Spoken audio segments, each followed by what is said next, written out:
tuku kloso nang Surabaya mangan bakwan nok Wonopromo. Iki wulan-wulane poso mangan sak mangan kudu dijogo. Kanggo menghormati kanca. Mangan brubi entek siji besok ganjarane ketemu muri.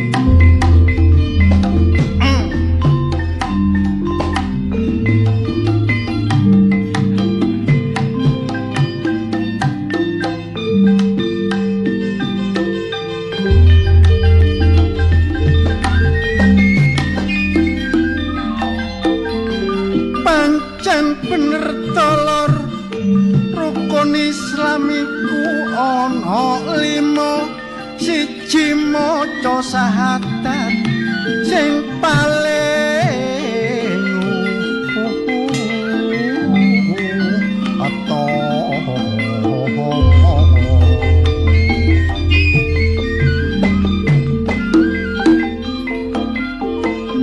sing nomer loro kudu nglakoni salat supaya gak ketun besok nek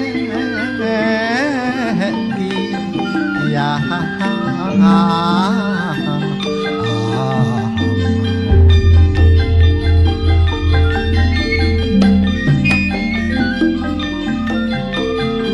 sing nomer 3 tolor nek iso kudu wajib zakat iku ngono perlune bantu sepodo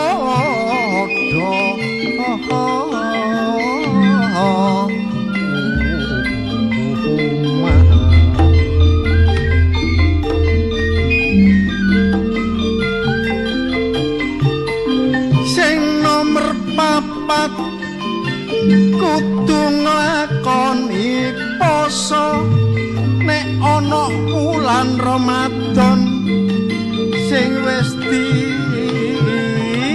ditentu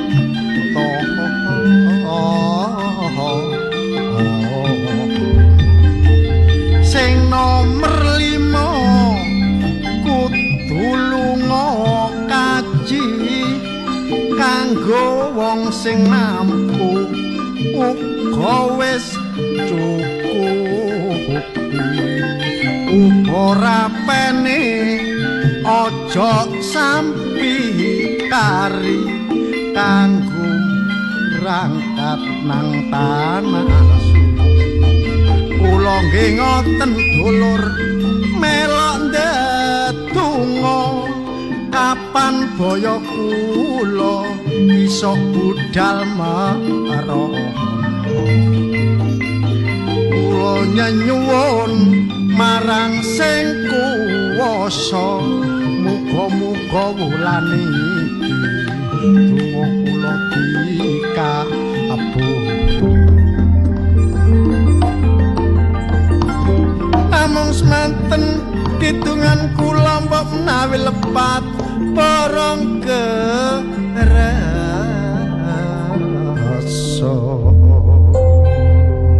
Assalamualaikum. Waalaikumsalam. Alhamdulillah Cak, aku seneng rungokno kidungan sampean mau. Ya apa ya? Kepingin lunga kaji. Lah iku. Ya sampean wis daftar apa durung? Lek wulan iki durung daftar. Lah iya tapi ya iku tak kandhani, antrine 40 tahun. Oh, saiki antrine 40 tahun. Gak usah antri.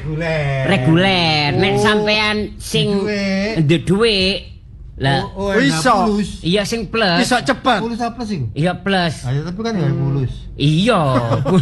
Wah, apa ada ono plus ono gak. Kadek ono ngono bareng. Maksudnya sing gak reguler, iku sing spesial ngono lho. Iku 10 tahun. Masalah muka kaji ya. Tapi tak baleni utawa tak imbui sing masalah kidungane Cak Kus dan masalah poso iki lho. Poso. Poso umume piro sih? 20 ya. 20 dino. Yo, pokoke sak wulan lah. Sak wulan lah umume. Sak wulan. Aku supaya Saben bulan nambahi pahala, nambahi aku tak poso. Alhamdulillah aku ditambahi pahala aku rek.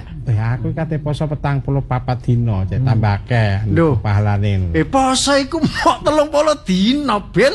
Kok tambahi? Njaluk penyerane anu Gus Ustaz. Ngene lho, poso iku yo kan ya sing bener iku sak wulan. Soalnya 1 bulan iku poso Ramadan iku iso ya dianggap 1 bulan karena ada yang 29, ada yang 30. Berarti nek luwih akeh posone kan tambah akeh pahalane. Ya Kanjeng Nabi niku ngono. Ono sing ndelok tanggale 29. Iya iku mah lho, omonge Sabil. Jare nek luwih akeh posone malah akeh pahalane. Iku ana ketentuane. Nek wis wayahe riyo iku ya diharamkan gak boleh puasa. Akeh-akeh panganan rek aja gak mangan. Aku cek ngirit kok riyo aku melok poso dadi jajan kutuh lho. Lah timbangane ngono sampean timbangane mari riyo terus apa riyo sampean poso tambah cek oleh akeh. Lah nggak ngono sakjroning bulan poso dhisik kok nyicil dhisik kok. Maksudnya nyicil poso Ramadan. Maksudnya sadurunge poso. Dadi engko nek pas Ramadan sampean wis enteng. Iku karep sampean dhewe. Ya memang ono. Iki sing tak gugu sing ndi lah. Mari Ramadan cawulan iku budget pesawal ono. 10 dina ya ono.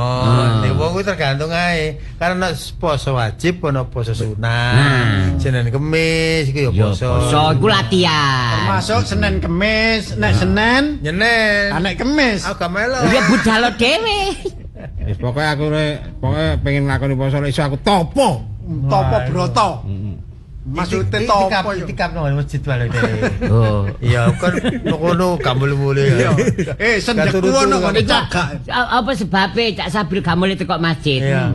Soale ngenteni takjil. Ya ngenteni takjil. Omahe kan dikontrakno. Gak ngono. Dek kan nang mesti 3 dina, gak boleh-boleh. Iya. Kacingan.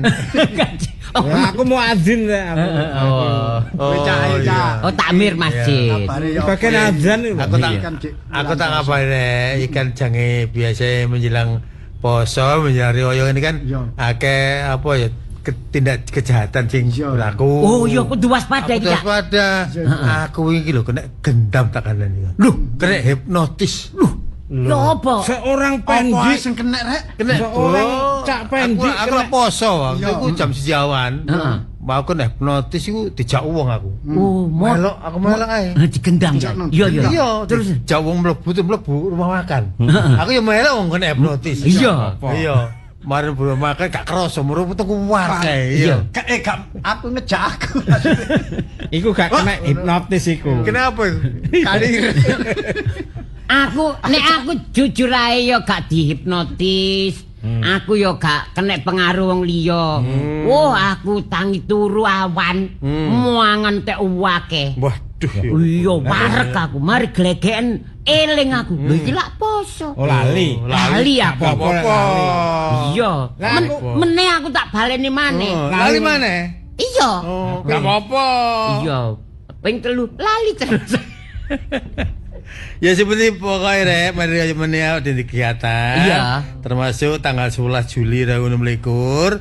Iki RRI pentas dusun Balong Jerambah, Desa Kedamaian, Kecamatan Kedamaian, Kabupaten Gresik. Hajate sedekah bumi. Nah, ketua panitia iki Ibu Kepala Dusun, Ibu Siti Nur Aminah. Sekretaris Ibu Sofia Darmayanti, bendarai Bapak Nuriyadi, seksi senene rek, Bapak dari BPD iki, Pak Sudiono, Bapak Taufik, Bapak Supranowo, LKD, seksi perlengkapane, Bapak BPD Pak Suwono, Bapak Riamin, Pak Irfan, ya seksi keamanan Pak dari Linmas ya, Dusun Balong Jerambah. Ono Pak Musa, wonten Pak Dio, Bapak Sugianto dan Bapak Seriono. Ya, jalali. Cumang panitia. Mbok menawa dulu liyane sing kepengin nangkep yo teko ae nang ngene kantor RRI. Kantor RRI Surabaya Jalan Pemuda 82 90 Surabaya.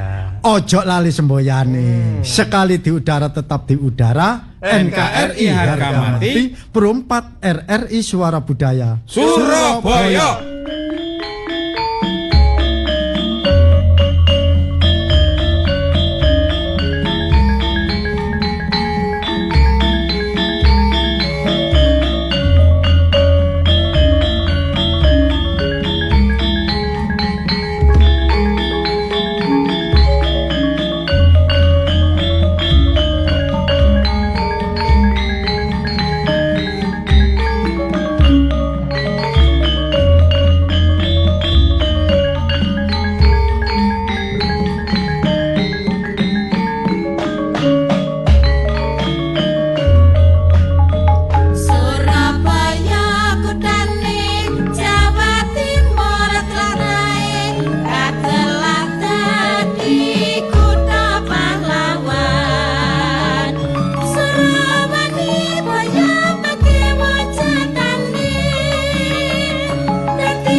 Sugeng dalu sugeng pepanggihan malih kalian giaran ludruk RRI lumantar Pro 4 RRI Suara Budaya Surabaya. Produser Sukasih SE. Produser pelaksana Afnani Hawari SPD MPD. Ketua Purbandari SSN. Ide cerita Cak Insaf. Sutradara Cak Insaf. Dalu niki ndamel lampahan Tobat seri 6. Kanca-kanca ingkang nampi dapukan sarmin dipun lampahaken Cak Puryadi. Ning Purbandari dalu niki dados Darmi. Soni dipun lampahaken Cak Sabil. Rika dipun lampahaken Ning Wiwi. Cak Hengki Kusuma dalu niki dados Amir. Cak Pendi nglampahi dados Pak RT. Bu RT dipun lampahaken Ning Ami Sanjaya. Cak Kusnan dalu niki dados Karji. Karjo dipun lampahaken Cak Insaf. Cak Ning giaran ludruk dalu menika kairing swantene gongso Kiai Macan Putih lumantar ruang kesenian Pro 4 RRI Surabaya. Makarya sami kalian SMK Dr. Sutomo Surabaya soho SMKN Negeri 2 Surabaya. Pengarah acara Ning Ami Sanjaya. Operator studio Cak Isnan. Operator video wonten Cak Liga. Wusono kita saking studio ngaturaken sugeng dalu sugeng midhangetaken. Sumangga.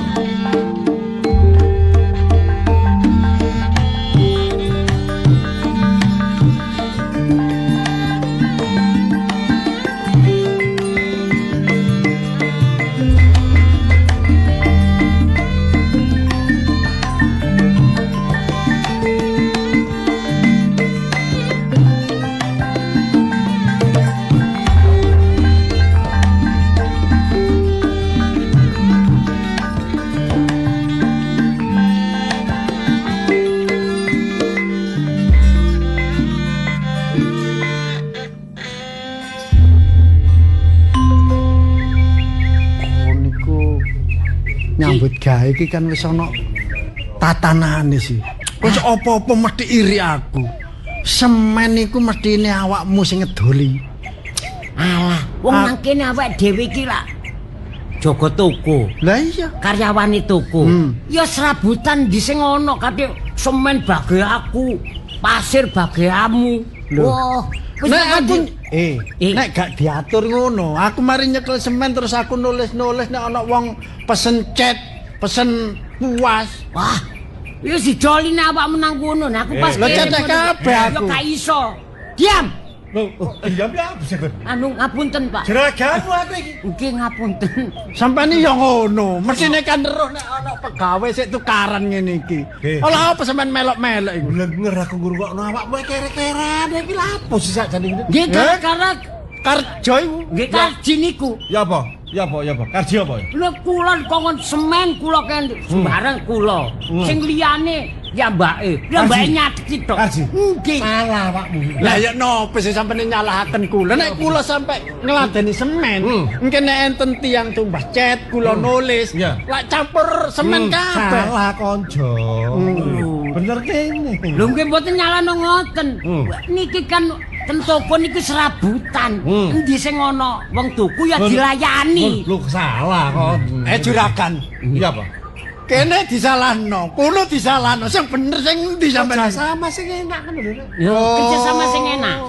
Maksudnya ya ono apa? Kerjasama sing enak ya ono apa? Ya situk nyambut gawe nek ngomong keteteran ya dewan. Salah. Salah sampean iku. Yo apa?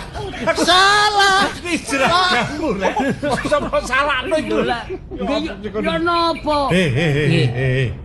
Nek ana wong tuku semen tolong ya, tolong Jo. Aja korat-karet kene, Jo. Kamu korat karet niku lah. Lho, wong ki aku iki. Korat karet mok titik mawon lho. Lho, aja ngomong titik ya. Lah terus? Ya kudune mok sapu lebokno ngene sake maneh lak ngono sih. Ya nopo niku sak-sakan ampun teko pabrik. Lah sing carane iki ya. Niku sing eceran. Lho lah iya. Lah niku anjene kula ecer-ecerno terus kula sapu, manti kula gawa mulih. Ngoten lho. Kula damel Ya bangun. mbak sampean niku. Nggih ngoten niku. Korupsi. Mangkane kula mboten cocok nek kalih Karjo niku. Pembukuan iki ya apa? Ya. Tapi pembukuan. Lha pembukuane nggih rapi, tapi mboten gelem nyandak liyane. Kula sing soro, bayar padha. Terus niki ya napa masalah THR? Niki kan wis niki kan pun menghadapi hari raya juragan. Bahas persenan ngono ta. Lah ya napa? Paling enggak 2 minggu niku THR kudu metu. Ngoten lho. Cari sapa? Kula Paling tidak 10 hari. Cari sapa iku? Lho, nggih peraturan teko permen entah. Permen entah ya apa sih kon niku? Arek ngomong gak cetha. Perhatian. Ojo kuwatir lek perkara ngono. Wis tak siapno. Nggih, nggih. Alhamdulillah. Ono sing kering, ono sing basah. Lho.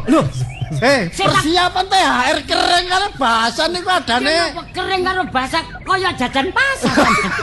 Sampai niki ya apa sih juragan? Sing kering ku berupa bingkisan makanan-makanan.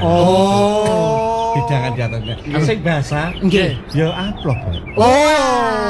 Niku jeneng mentahan. Nggih, nggih. Niku pancene bos sing apik niku. Siapa amplop ya? Nggih. Ojo kuwatir. Kula pesen mawon juragan. Sing basah kangge kula, sing kering mboten napa kangge Karjo. Ngono aja. Enakmu dewi. Ya, Nyambut gawe bareng kudu adil. Ojo kuwatir, aku selalu adil. Kuwatir. Sesuai dengan penggaweanmu melok aku wis pirang tahun. Nggih. Karji. Nggih. Nggih. Anu Pak, badhe semen napa cet? Aku lebih bahasa mawon. Oh, Sampai nih ya niki toko bangunan lho. Kecamatan iki, Pak. Kulo ndelok sampeyan kemeroso, bahasa sing kering. Mboten ngeten lho, Pak. Jenengan kan Nggih. Ya napa? pengusaha sing ngene wilayah mriki. Nggih. Sepisan Nggih. kula niki butuh cat. Oh, nggih. oh nggih, bagiane niku kaji. Pun perkara cat kula sing nangani perkara sahur Kan mungkin ojo kula ngomong tengene sampean malih. Ci, Dalem. ojo ngomong cat basah ambek cat kering. Niku Cat kering iku sing ya apa sampean niku ya? Balen niku kan sing rada kusem didik. Pun, gitu lho. ngeten. Pun, ngeten. Kula sumbang cat. Oh, Nggih. alhamdulillah. Pak RT. Sing nomor Kangge Nggih. masjid ta? Sing nomor kali. Bale. Oh, bale. Kula Nggih. ngabari mawon. Nggih. Niki dibutuhkan sakit. Sinten? Pasar Min niku lho. Oh, Pak Sarmin. Nggih. Pun ngeten, Mam. Monggo koordinasi bareng-bareng kapan awak dhewe nyambangi mriku. Mungkin damel mobil kula. Pak. Mungkin wonten remaja masjid, arek-arek Nggih. niki dugi mriki Nggih. biar kileren kangge. Pun kok beres-beres. Damel Aduh. kudu bos. Nggih. Niku sing kering napa sing basah? Lah ngeten jerakan nek niki napa kangge bantu niku urunan. Nggih. Sementara niki kula dereng ngenten sampean talangi. Oh, beres. Pun Pak RT. Pun. Ngerti nggih? Pun. Nggih, beres. Siap sedaya. Pun siap Pak RT. Turun.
Bojoku kok tambah suwe tambah koyo ngene.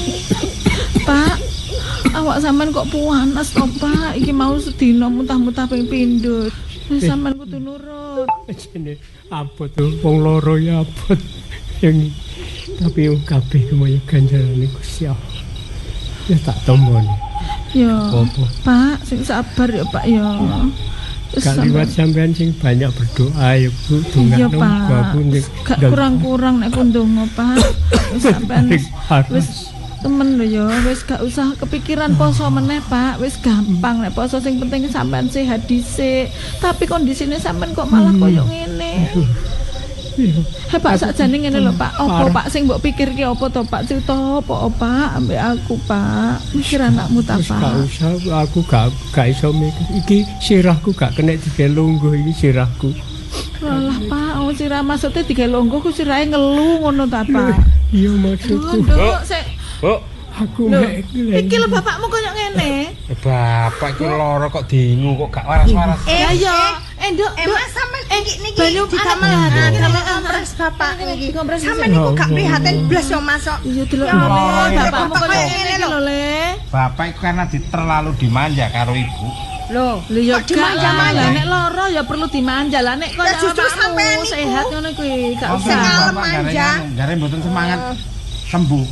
Mun dijarake Semangat ora sembuh, dhewe semangat sih. sembuh. Lho ya gak iso ya digolekno tombo nek ibu. Sampeyan niku anake siji-sijine Ayo lho kono Mas. mobile nanti tok. Ayo nanti ayo diternae dikono rumah sakit Mobile Bu ndang nggih. ditokno kok digowo nek Dipetet rumah nang sakit. sakit. Iki pancen ajeng kula tokne tapi ajeng kula dolen teng. Aduh kok malah dolen. Bacet tok Mas. Dolen Le, delok bapakmu koyo ngene iki lho. Sekarang Coba rame-rame. loro Kak, ki abot Apa enak. sih masuk? Bapakmu kok ngono. Tambah Pak. ojo tukaran apa. Mboten tukaran iki Mas niki Sampeyan aja terlalu manja, Pak, Wak. Ngapunten lho Pak, anjene Mas. ngene wis aja rame. Iki Gak rame-rame. montore utawa mobil tak gawa karena aku ana janjian. Mas, digawe ngeterno Ini Bapak montore seneng rumah Pak sakit. RT ta ngono lho, Bu. Awakmu kok ya ngono to, kok cek tegone ambek bapakmu Mas, iku. Mas, cengkel aku. Iku sakjane atimu ku teko opo sih, Le? Bu. Atimu ku teko opo? Gak ngerti bapakmu koyo ngene. Nun sewu. Ngono kok. Terus gunane teng rumah sakit ku lah napa? Lah, Syukur ya ditambakno lho Mas. Ditombokne karo sapa? Ditombokne padane barang. Ditambakno. Oh, sampean niku ngono mesti. Wis gak. Pikirane mesti ngono-ngono. Sampeyan niku mantu sing bektine wong tuwa, sampeyan sirene mobil iso aku ono kate ana perlu mobil tak gawa metu sik. Aduh, Mas, Bu. Sirene Aku wis gak iso. Kurane Pak, iki mobil tak gawa aja digono rumah sakit. Ade ana perlu aku. Ngapunten lho Pak. Wis. Nggih, ngapunten Bu. Aduh, Mas, Bu. Aduh. Wis yo, Pak. Ayo anakmu Gak usah Sabar, nggih, dipikir Pak, ya, nggih. Pak ya. Pak, ngene wae. Iki mantune dhewe cek nyilih. Kula tak Nyilih mobil tak nyambut. Bahkos sebelah iki lho. Nggih. Nyilih mobil abahmu kono. Nggih, Bu. Iya, Nggih, wis. kula tak matur Iya nggih, Bu, wis nggih. kok kan nyopiri sapa Nggih, kono? kale niku. Hari ya Pak. Nggih. Apa Mas nggih, Hari nang nggih. omah wonge. Nggih, Bu. Nggih. Iya sore mawon. Satu Bu. Pancene wis gak Aku ono ngrasakno mobil anake dhewe digawe. iki. Ya Bapak. Ya opo sih Pak sampean kocok Wis gampang ngono. meneh sampean gak apa-apa rek saiki Kok malah ngisi ngojok meneh apa mbek yo kudu saiki Pak sampean kudu ndang konangan dokter lho Pak. Aku pengen sampean waras Pak. ya wis ngenteni kok. Ya. Ya wis ya Pak ya nurut ya tak kae kaos kaki dhisik ya Pak ya baik klambine salin sik engko diperiksa dokter ya Pak ya. Ya wis Ya kok sampean Allah. kok tak tunggoni Pak wis kok aku Pengapura nang rumah sakit ya Pak tak tunggoni ya Pak ya. Iya. Iya ya. Ya wis Pak aku tak cukupno apa saline pisan.